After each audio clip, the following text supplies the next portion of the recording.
in my community, you can literally count the homes on your hands that had both mother and father in the home. So my reality didn't display what James Brown was singing in his song. My reality was that the world that I lived in was completely dominated by women.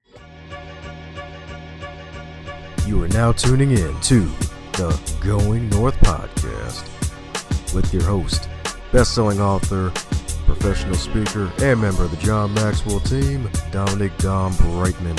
And every Monday and Thursday, we're going to hear the voice of a different author sharing their gifts, stories, and expertise to help you charge forward in life. Now let's get on with the show.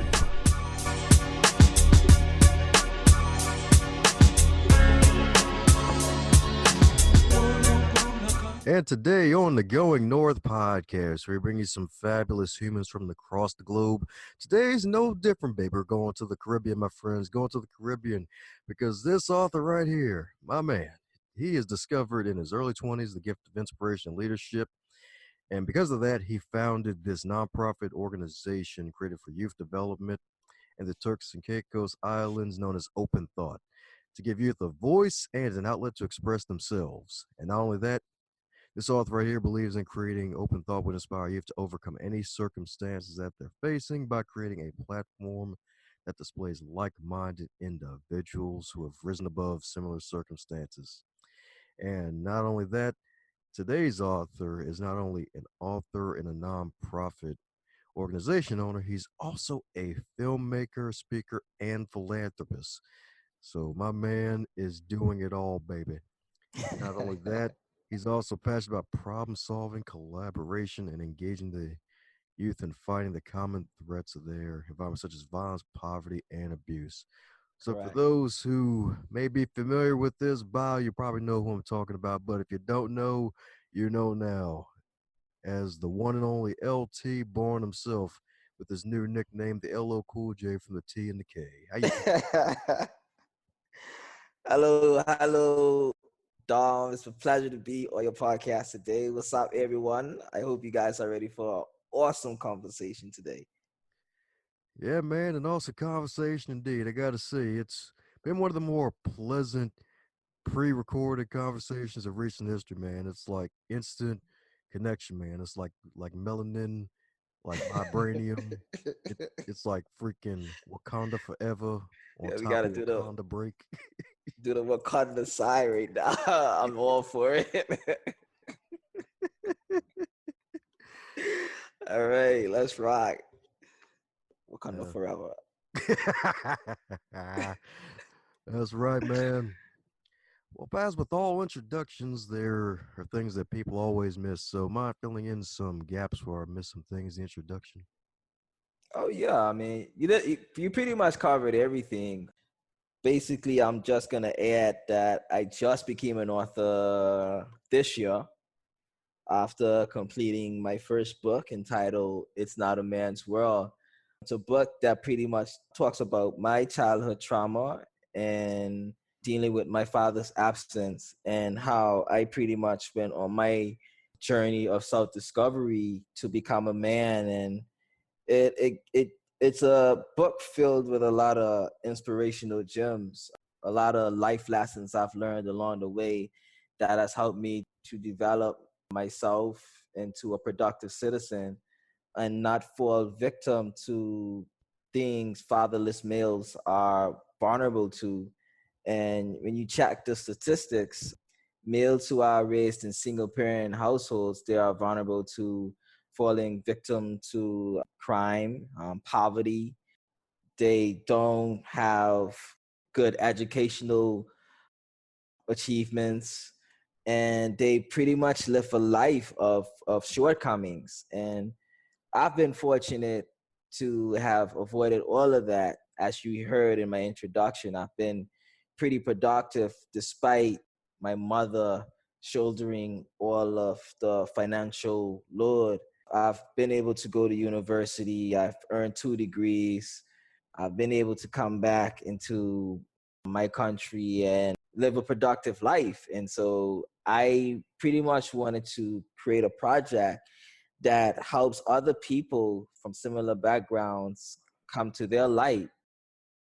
I believe that we all have a story to tell, and it's unfair to the next generation for us to take our stories to the grave. And so, like with Dom does for the podcast, we have to let our light shine, and we have to find means of letting this light shine, whether it's through podcasting, whether it's through writing books, whether it's through doing speeches or speaking. We have to find ways to let our light shine so that this world would know that we once walked this earth. And so yeah, that's pretty much that's me in a nutshell.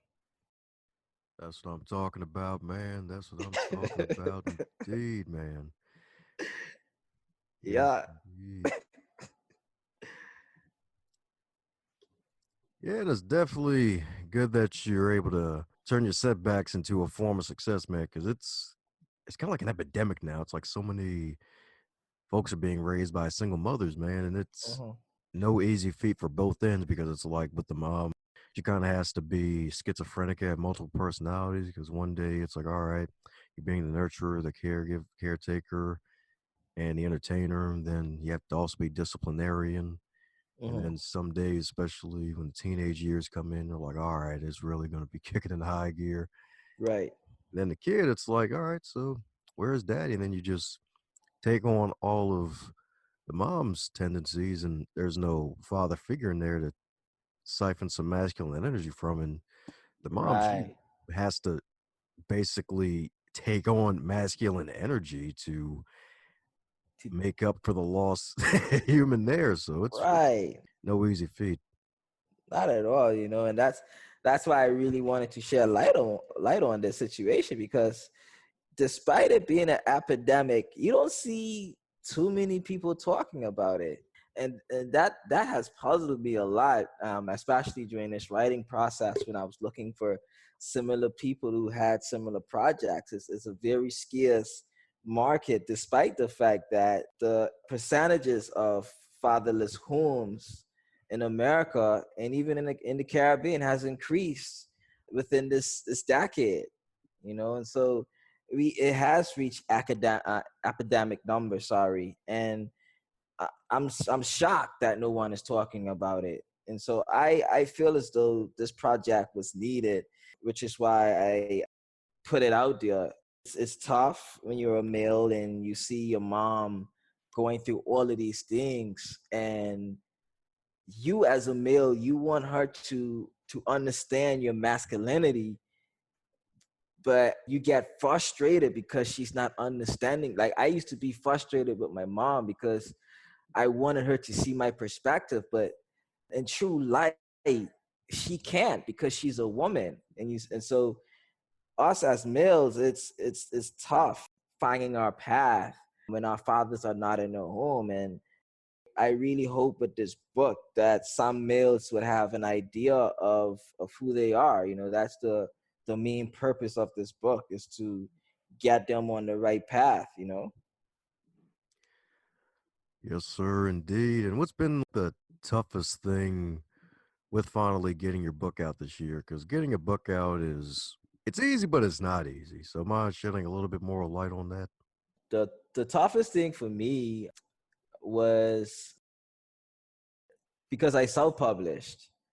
And so the process of finding an editor and finding a cover designer, and not only finding editor and cover designer, but finding a good one, a reputable one at a reasonable price, and generating those finances do that. That's been like the most difficult part. And then after the book launches, you have the marketing aspect of it, whereas you have to constantly promote and try to get opportunities to talk about your book. I've been fortunate to be featured in the local newspaper, and I've done a few interviews and man's conference this year that's given me great publicity locally. And my goal next year is to try and get into America and see if I can actually penetrate that base deal. But I feel the hardest thing for me was pretty much getting the project published.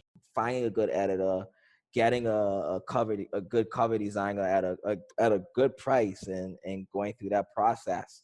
For people who's looking to write a book, my advice to you through the editing phases is be patient. I think that phase was pretty tough for me because there's a lot of deleting I had to do with my writing and digging deeper with my thoughts as to develop the story more. Just going through that phase with my editor was a humbling experience because I thought, I did a great job, actually penning this book. And now she sends me back this copy with all this red ink. And I'm like, what? And this red ink, it's not like a 1 day process. You have to, it took me 6 to 8 months to really get my book written. And then the editing process probably took me 2 months, just going back and forth with my editor to get like a really good product. And so I want writers to know that through the editing, like writing the book is one process, but editing is a whole new process. But my favorite thing about that process is the learning. Like I feel as though my writing has gotten like 10 times better, and I'm actually excited to see what my second project would be in the near future. I haven't learned so many things through my editor. And can I shout out my editor real quick? Of course, man. Go ahead. So I want to say shout out to Natalie Mankoff over in Miami, Florida. She is phenomenal. Just working with her and her patience and her vision for the book. And I mean, I wouldn't have this product without her. And I just want to say a huge shout out to her. And I want you guys to Google her and really use her services because she really worked hard to get this book out here with me. And so I am forever grateful to her and her work, man. It's amazing. She's probably cute too, since her name is Natalie. No comment. You're gonna get me in trouble on here.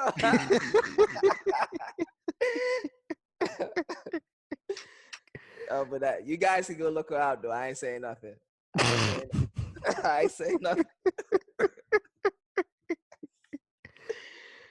Yes, sir. Hell, don't worry, you be all right, man. Don't worry. I haven't busted out the tree joke yet, so you're okay. Yeah, man, but you're definitely right, though. I mean, that's probably behind marketing and selling the book, the editing and rewriting is probably the other painful process because it's like, man, it's like you get your work back and it's all bloodied up. It's like, ah, darn. Right. It's like, why'd you stab it like that? Why? Exactly. It's like it was young, it had potential. Exactly. Like what? I thought I was a great writer, man, but it's part of the process. Yeah, man, you're definitely right about that, and it's definitely a process because you're right. It makes you a better writer. No pun intended that time, but yeah, it makes you a better writer and gives you more confidence when you put out something more. Than it helps you to dig in deeper and find that inner light that was still hidden, and then it's like you put that onto paper even more. It's like, all right, Right. it's like you go from a Chevy to like a Ferrari or something like that. Correct. Perfect example, man. Perfect. Like that's exactly how I felt. I felt like I went from like a Toyota Corolla to like a Maserati at the end of this process. Heck yeah, man. I also love the cover of the book too, because it really can grab someone's attention, especially the youth, because it's like, all right, looks like a young kid and looking kind of cool with the shadow and everything. And Right. and what really led to the title, It's Not a Man's World, because I'm thinking of the James Brown song, It's a Man's World. For some Spot strange on. Spot. Now you need to read the book for that one, but it's that you hit it directly on the nail. So through that writing process, I got the title probably 3 chapters in, and I was actually listening to the song. It's a man's world, and I'm like, hold up, that's not true. I'm writing a book about my father not being in my life. And I was like, hold up, that's not true. The world that I live in, there wasn't a man. So I said, James Brown, you lied. It's not a man's world. My world was it wasn't in my community. You can literally count the homes on your hands that had both mother and father in the home. So my reality didn't display what James Brown was singing in his song. My reality was that the world that I lived in was completely dominated by women. I go to some of my best friends' houses, their moms were the leaders of the household, similar to my household. It's either their moms or their grandmothers that are pretty much doing everything. And so my reality was this. It wasn't a reality where I had a father, where I saw fathers and mothers acting proactively to raise a child. And even in those situations, you would see, and even with some of my friends, where they would have both parents present, they wouldn't be inside the same household. And so, my reality was that woman led the household, and so it was not a man's world when I was being raised. Oh yeah, man. That's Yeah, right. yeah. Yeah, so stupid question coming at you. So since it's not a man's world and it was a villager woman, so is this kind of like a older man's dream of like going to the Amazonian islands?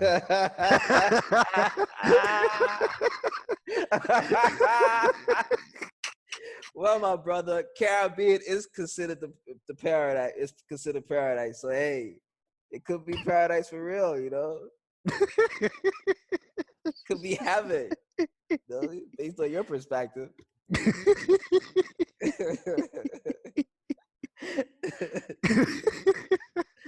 Oh my gosh, man.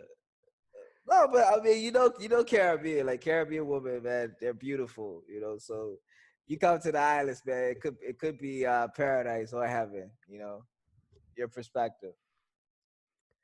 Amen to that. That's right. Go there and, well, good luck coming back, right? Exactly.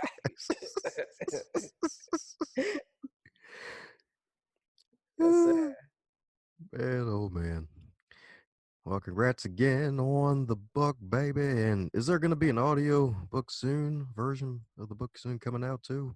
I would say look for it next year. I can't give you a time frame, but it's something that I do have in mind for next year because a lot of people are asking for it, and so it's something that I will work on next year to deliver to the fans. But it Sweet. is coming. It is coming. It is in the works. Awesome sauce right there. That's what I'm talking about. I Hey, finna it. so I'm guessing there's no timetable for book number 2. No, not yet. I pretty much want to ride out this one and pretty much take advantage of all the opportunities that this one is going to bring. I do have a few conferences that I'm going to attend next year just to sharpen up my skill set. And once I, get to because the thing about it is that this is my first time writing a book, and when I went through that editing process, I discovered that you know I wasn't as good as I thought I was. And so I really want to make the investment next year to do a few conferences, sharpen my skill set, and then launch book number 2. I already have a concept for book number 2 that I think the Black community is gonna love. It's a topic that again really gets talked about, and I feel like this one is gonna be a huge banger. I'm not even gonna tell anyone about the concept I'm coming with, but this one is gonna be 10 times better than It's Not a Man's World. And I'm not even knocking out It's Not a Man's World. If you read the book, I feel like you're gonna get like a huge amount of gems that's gonna help you. A few weeks ago, I had a reader reach out to me, and she basically told me that she's quitting a job. She's quitting a job to go find her purpose. She felt like she wasn't living her true self. And this was after she read chapter 5 of my book, which was entitled The Quest for Purpose. And the Quest for Purpose pretty much confronts all of these fears of becoming something that you don't want to become. You know, we live in a world that tells us to be doctors, lawyers, and investors.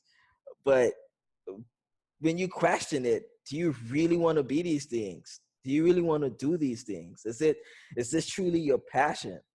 You know, and if you have mixed feelings about your career, I think chapter 5 is gonna bring a lot of things to light to you and make you want to take that leap. And when she came to me and she told me that, I was scared because I didn't really write a book with this intentions of people quitting their jobs. Like I was like, like wait, hold up, like hold up, like, what's going on?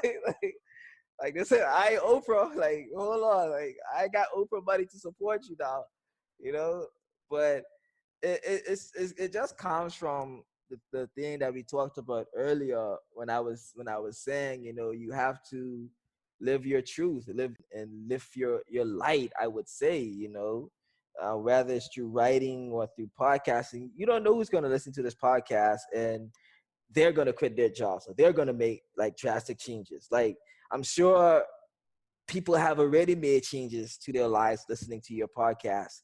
And it's the same with writing. You know, you don't know who's gonna walk into the bookstore or scroll through Amazon and just buy a book and boom, their lives are changed. And I think that's the beauty of writing and talking and going the extra mile for these things, knowing that we are helping people to take the next step and their personal growth. Heck yeah, man. That's right. That's Right, right. right. That's right. My man's really making that light become born in others. Like, yep, I found the light.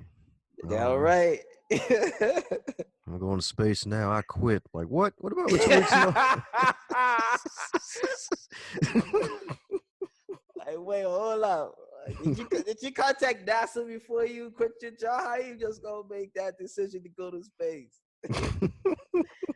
But I love it though. I love it. I love it. You know, you don't know, like nobody knows how this journey is gonna end at the end of the day. So if you like live life fearlessly, man, like I think that's what I'm slowly discovering. You know, like I feel like there's so much fruit, there's so much joy in just doing what you want to do instead of living life out of fear. You know, you have people that go to jobs every day and they're miserable, absolutely miserable because they're afraid to take that next step in their careers or in their personal growth. And so when I see people that's actually building up that courage to do that and I've had influence over that, that makes me feel fulfilled, you know.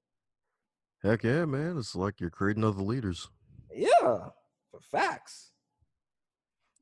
That's right, man. And speaking of leadership, indeed, what do you think is probably 3 good qualities that every leader should possess from your experience?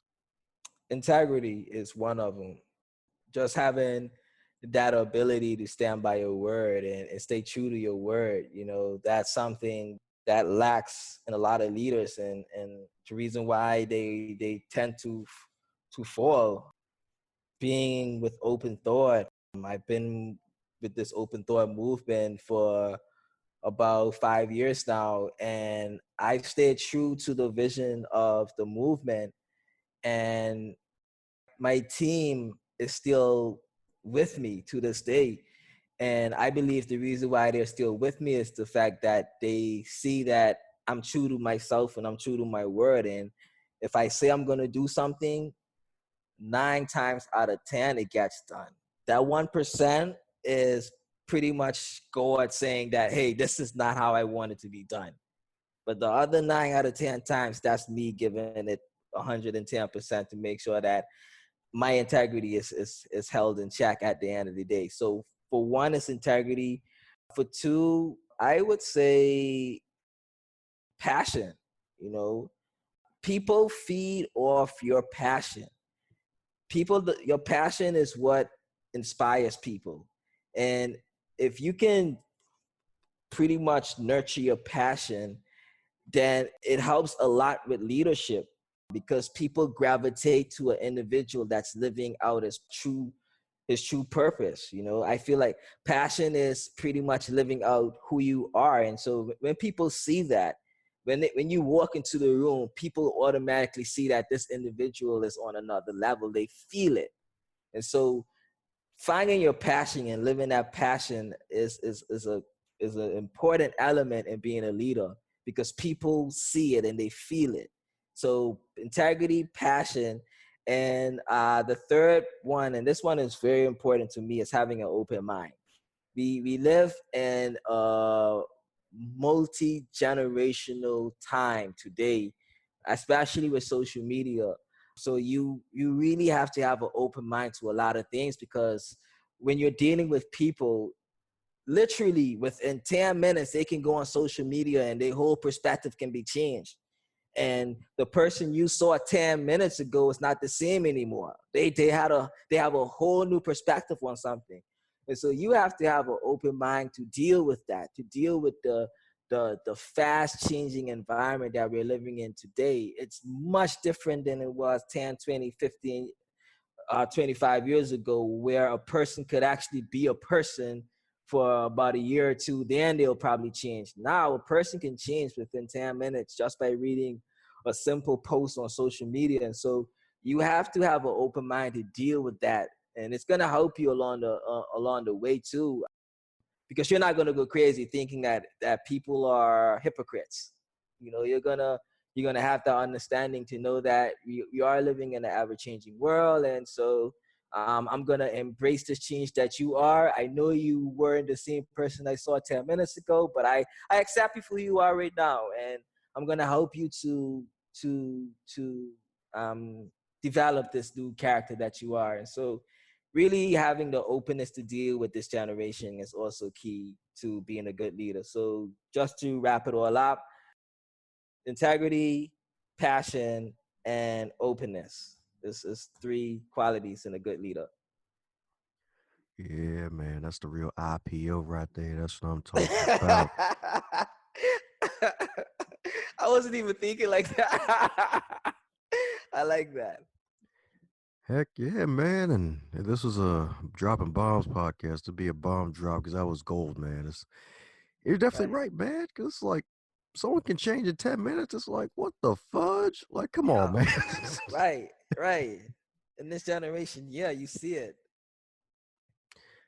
Yeah, man, it's so darn true. It's like this global reach. It's so powerful for good and evil. It's like you can change in 10 minutes, but it's like, man, do you want that's like the power of realizing, you know what? Make sure you keep your integrity intact. And it's a good thing that you mentioned integrity first, because that kind of is like your code of ethics for everything else. Right. Yeah, So true. man. So true. That's right. It's like having that six pack right there, right? It's like, all right, or better yet, have an eight pack. Like I got the 8 pack abs right here, and integrity is behind it. So that's why I'm gonna dominate the world with this passion, baby. That's right.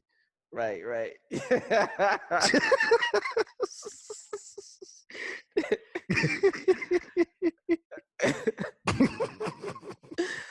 Oh my God. No, but it's true though. It's so true, Especially the passion part, man. Like ain't nobody gonna listen to you if you're like miserable or you're lost. Like that passion goes a long way, man. Trust me. Like even you, like I can feel that you're passionate about this podcast, and I feel like that's what's gonna draw audience into this conversation because they can feel that vibe. Heck yeah, man. Because it's like if you ain't passionate about something and you just monotone dragging all the time, it's like, Right, what the heck, man?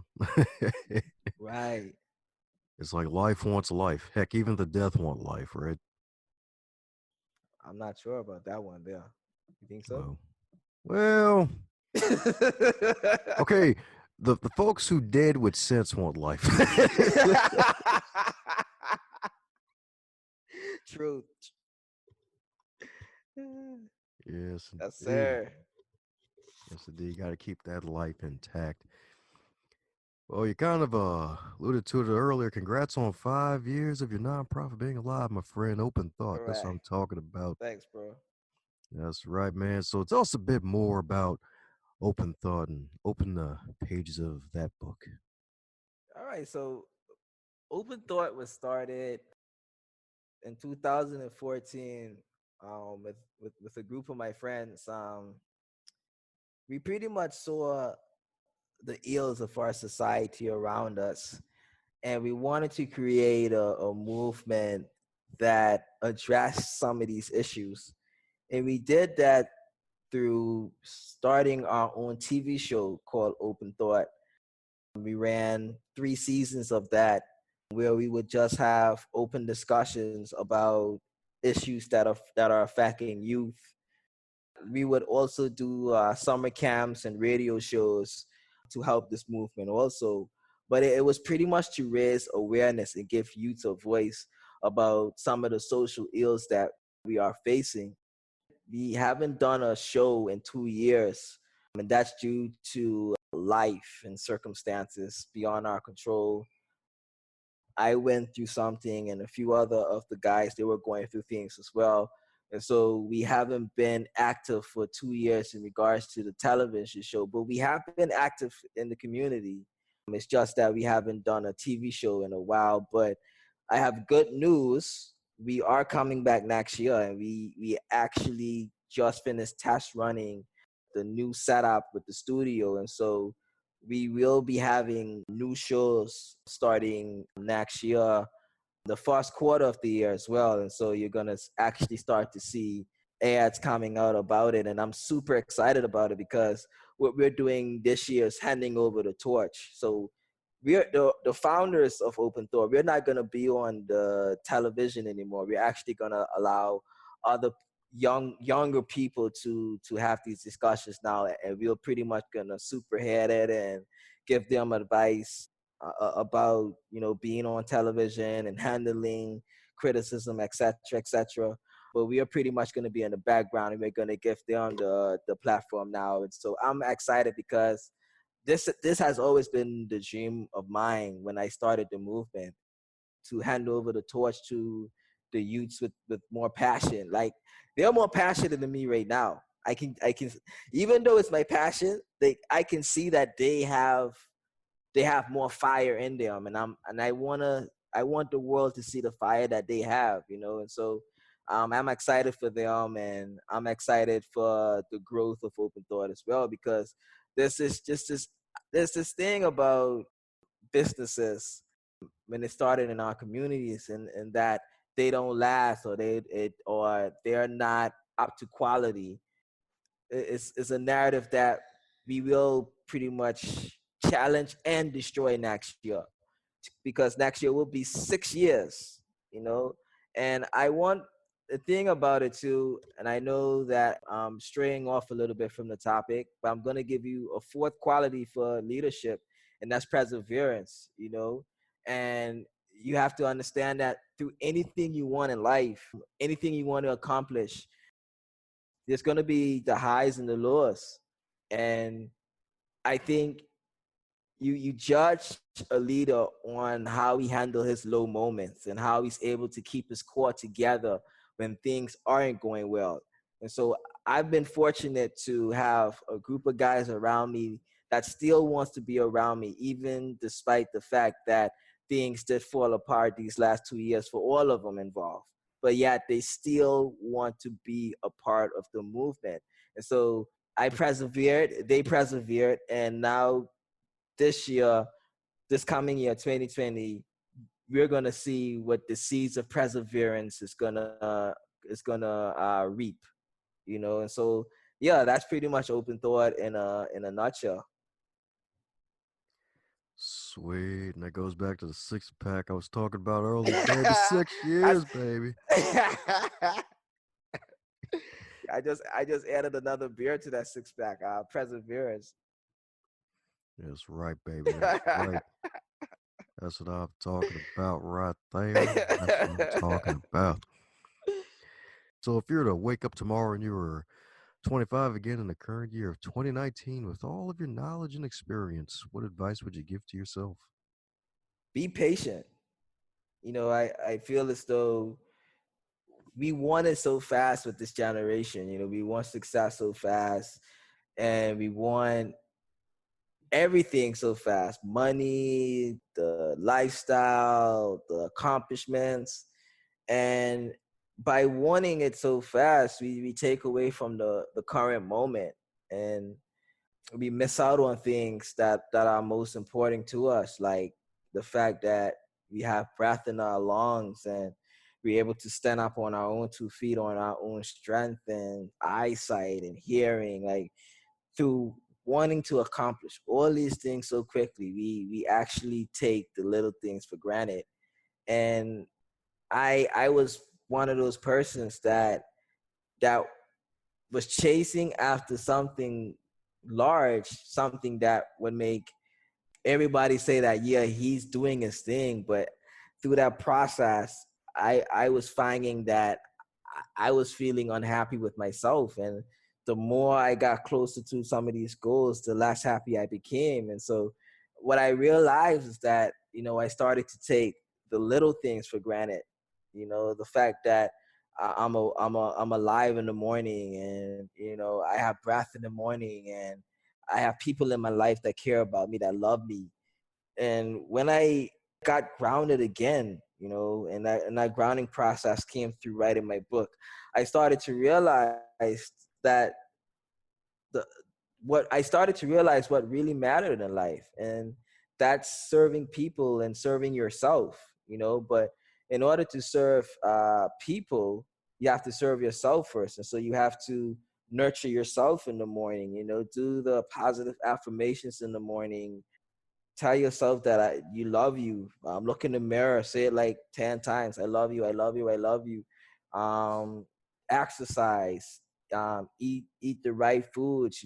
Do things that makes you feel good. I have comfort foods that I eat after I work, food that put me in a good mood. Take care of yourself, and be patient with yourself.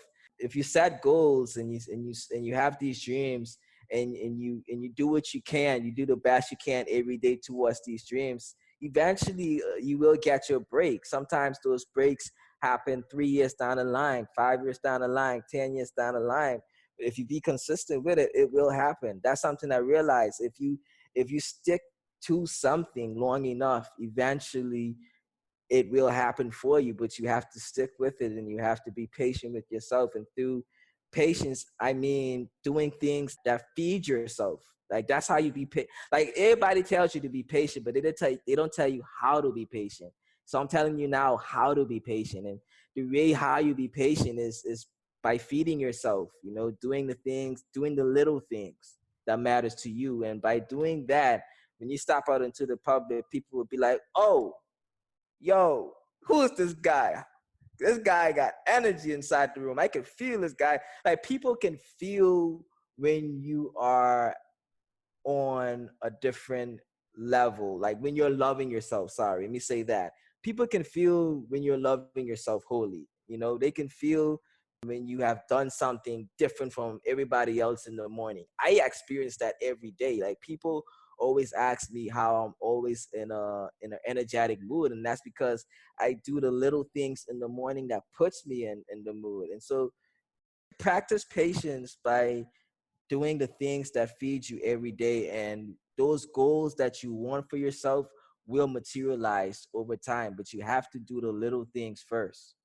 That's my advice I give to my 25-year-old self, because I feel like he lived too much. He lived too much with anxiety. Like, he was too anxious. And so I would try to calm that with that advice right there. Heck yeah, man. Solid advice right there, man.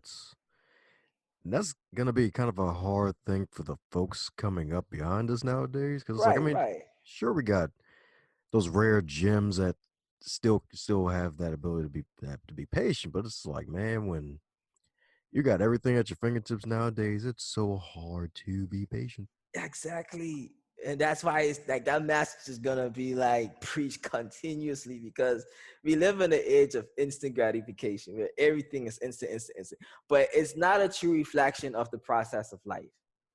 That's the thing.